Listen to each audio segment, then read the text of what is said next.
But still, then what? I mean, you still have a 74-year-old Democratic socialist who is too far to the left to win a general election. The agenda that we have is an agenda supported by the vast majority of working people, vast majority of Americans, and certainly a vast majority of Democrats. When I talk about raising the minimum wage to a living wage, I'm not tearing down the system, we're fighting for justice. When I talk about health care being a human right and ending the embarrassment of America being the only major country on earth that does not guarantee health care to every man, woman, and child, that's not tearing down the system. That is doing what we should have done 30 years ago through Medicare for all.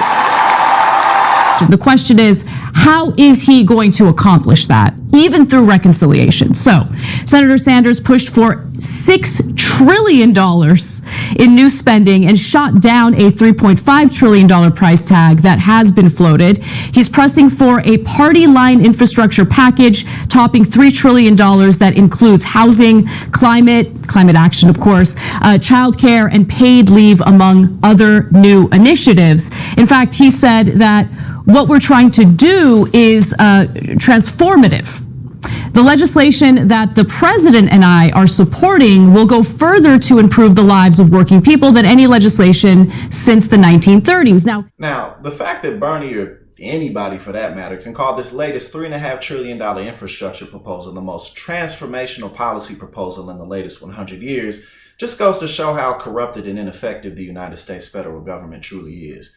What's up, everybody? I'm Jackson White, co-founder and chief of content at Politiscope, and thanks for tuning in with us today on TYT. Now, ever since the passing of the New Deal under FDR, corporate influences have eroded away this country's social safety net, overall faith in government programs, and the general public's ability to have any impact over what laws do and don't get passed whatsoever. And yet, the political tides continue to turn in the direction of the general public, as we demand that more balance be returned to the system that we live in.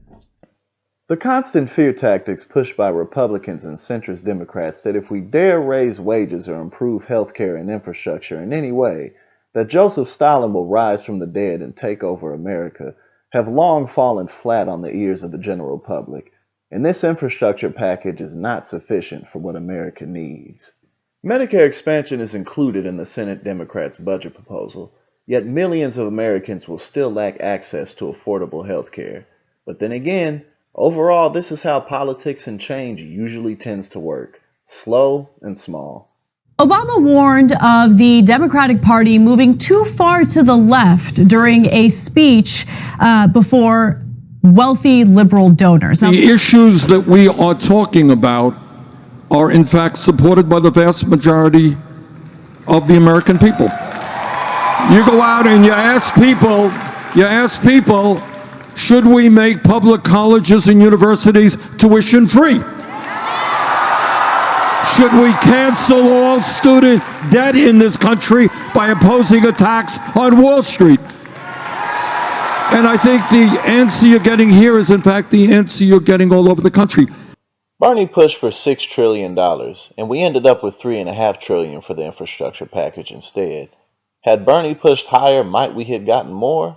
Why is it that we can't get major change quickly and right now? Well, the answer is simply that there's too much money in the way. And so instead, change usually occurs in small increments, where and whenever it can. Without a doubt, both Bernie and progressives in Congress could take more aggressive pathways to get things done, like Tea Party Republicans. But until we find a way to get corporate money out of the political process, little by little and ever so slowly is as good as things will get.